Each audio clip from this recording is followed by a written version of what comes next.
Alam mo bang may iba pang paraan para kumita sa crypto bukod sa pag-trade?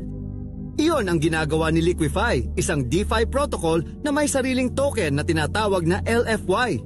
Kumikita ang Liquify sa 4 na paraan. Una, trading fees. Sa bawat swap ng coin, may maliit na bayad. At parte nito napupunta sa treasury at sa mga miyembro ng komunidad. Pangalawa, bonding. Nagbibigay ka ng asset gaya ng ETH o stablecoin kapalit ng LFY sa diskwento. Para kang bumibili ng token sa mas murang halaga. Pangatlo, staking. Ilalak mo ang LFY mo at sa kapalit nito, tumatanggap ka ng bahagi ng kinikita ng protocol. At pang-apat, loaning. Pwede kang magpautang at kumita sa interest o humiram gamit ang LFY bilang collateral.